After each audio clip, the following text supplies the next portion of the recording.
I'm really pleased to welcome Bastille to Voice FM. This is really exciting, actually. Such a big band now in the UK, huge. If I get you to introduce yourself. Hi, I'm Dan. I'm Kyle. I'm Will. And my name is Woody. You've had a pretty hectic year. What's been your highlight so far?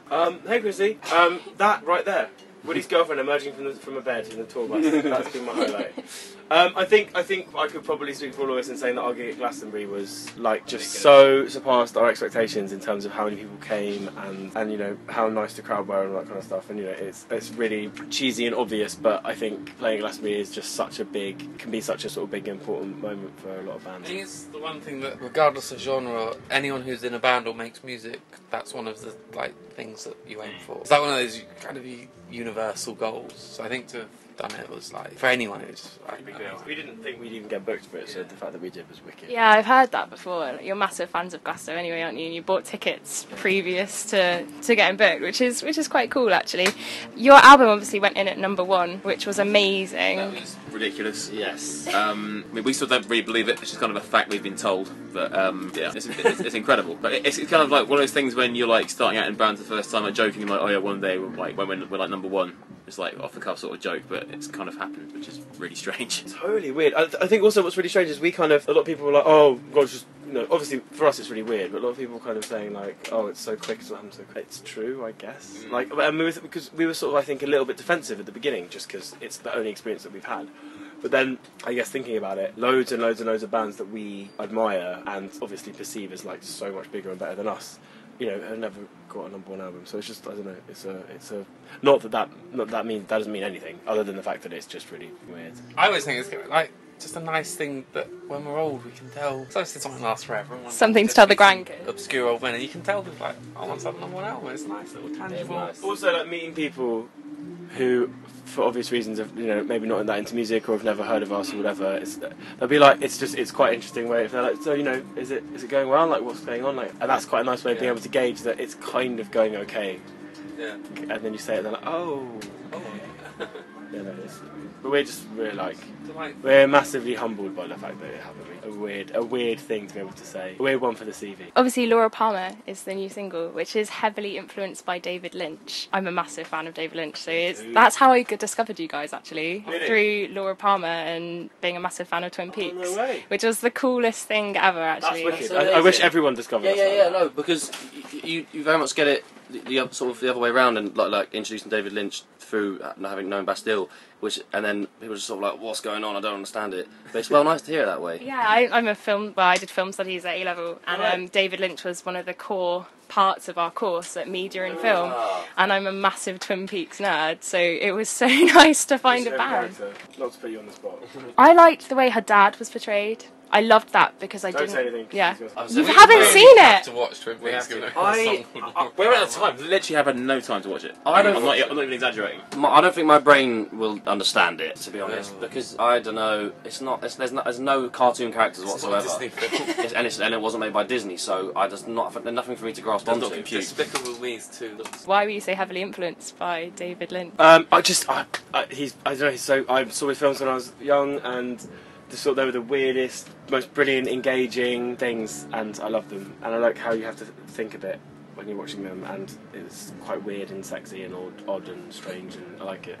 I've got loads of really weird and random questions as well from fans I put out on Twitter, and you obviously have a huge fan base now, so I got some really weird replies. I had a lot of marriage requests for you, Dan. Really?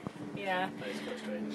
Yeah. Just say on behalf of me, just say yes to all of them. I hedge my bets, and hopefully one of them will go. Hopefully I'll get on with one of them.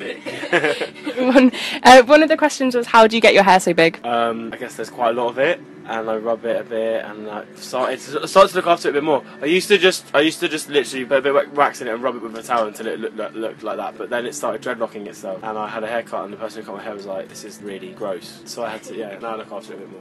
One of them, if you could either eat pineapple that was the texture of banana, or banana that was the texture of pineapple, which would you choose? I reckon that banana flavoured pineapple would be gross. Yeah. Pineapple's a nicer flavour, I think. But then imagine beanie. No, but just the texture. So the same shape, but the texture. So the banana would be like that, but it would be like a bit tougher. Wouldn't be any mushy anymore. So pineapple flavoured banana then. Yeah.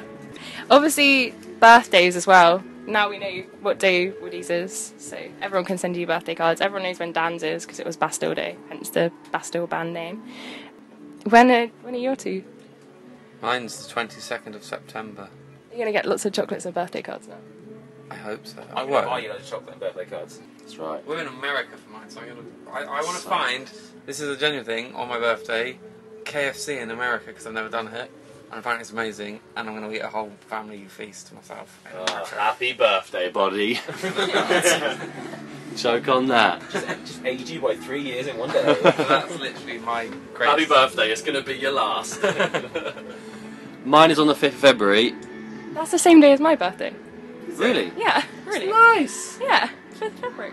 That's really Birthday weird and nice. Birthday buddies. Joint That's quite party. cool. That's good. birthday party. Where are you going to be next February? In Canada. Let's go Canada. Let's go Canada! So it's actually a little bit weird because I'm seeing you guys in Toronto when you're Really? in Canada. Yeah. When? As part of the North American tour. Are you looking forward to the North America tour and the UK tour? Yeah. Again, it's kind of like to off the cuff remarks about one day get #1 album. Like to kind of think about touring the States with your mates. It's kind of something a pipeline dream everyone would weird. have secretly. A pipeline dream. Pipeline dream? A pipe dream. A pipeline dream. Oh, nice. Check that one out. Going to New York. I mean, we're going to New York on our tour, but also going later this month. And I think Dan's been, but you two haven't, have you? No, So I I think. Oh. Twice. Well, me and Kyle have never been to New York, and I'm so excited about that. New York's amazing. I've been before. It's, Really, everyone it's says really that. Like, cool. everyone's like, you liked LA because I did, and they're like, you're gonna love New York. I've never been to LA, but New York, you'll love New York. Absolutely. Amazing. It's brilliant. The only thing to be wary of is everyone said that about South by Southwest as well. You're gonna love it. It's the best weekend of your life. I drank tequila. But then when you've got Glastonbury, They're very different experiences. New York was really fun though. What I like about New York is that the really specific restaurants where you can only get one thing. The place that just does macaroni and cheese, but it does it so well. And the place that just does meatballs, but it's incredible. KFC. It just does KFC all the time. My favourite thing about KFC is the variety meal. There's no variety. It's just loads of different fried chicken. That's not a variety. there is a really cool restaurant in New York actually called Jekyll and Hyde. I don't know if you've heard of it. No. It's a horror-themed restaurant. Nice. It's incredible. We're there. And you get horror-themed food, and they do like a little show whilst you're eating, and like Jekyll and Hyde show. It's awesome, absolutely awesome. I don't know if it's still going to be there because I went like 3-4 years ago. And there's also one called Mars 2112, which is a space-themed restaurant, and you get space-themed food, and everyone dresses up as aliens when they go and eat there. It's really cool. It's really cool. And obviously you're really busy with the touring, so is there going to be any more Other People's Heartache Part 3? Is that on the cards? Is that going to happen? Again, that's a pipeline dream. Not going there. If we ever find time to do it, yes. It definitely will. It will happen. It has to happen. We've done As one. soon as we find the time, I think definitely, and because they're so much fun to do. Not that other stuff isn't fun, but it's yeah. We should start working on stuff. Also, how many Wolf t-shirts do you own? I own, I think, 3 t-shirts, but one of them's now too small for me, which is a nightmare. Well, it's not really a nightmare. I've got 2 more, and I've got, I think, 1 or 2 Wolf jumpers as well. And apart from Matt Corby, who I've pulled you away from, I'm really sorry. Is there anyone else you wanted to see at missed Sam Blissfields? Smith earlier. I would have absolutely loved to see that. He was really good. Yeah, everyone. Because Because his voice live is literally perfect, as in terms of like the record. I remember when we played at the Radio 1 have the festival with the big weekend, and we were watching Disclosure play, and he was singing Latch, and all the people around us, like one of the guys from. I think like, just one of the guys from Radio 1 was like, I totally thought that was effects on his voice, and it's not. It's just his voice. He's like proof of evolution as a species, progressing and getting better. Just like how does your how's your voice do that? Well, thank you very much for your time. You've been amazing. It's been a really nice interview. We'll see you in Canada. Thank you very much. Bye.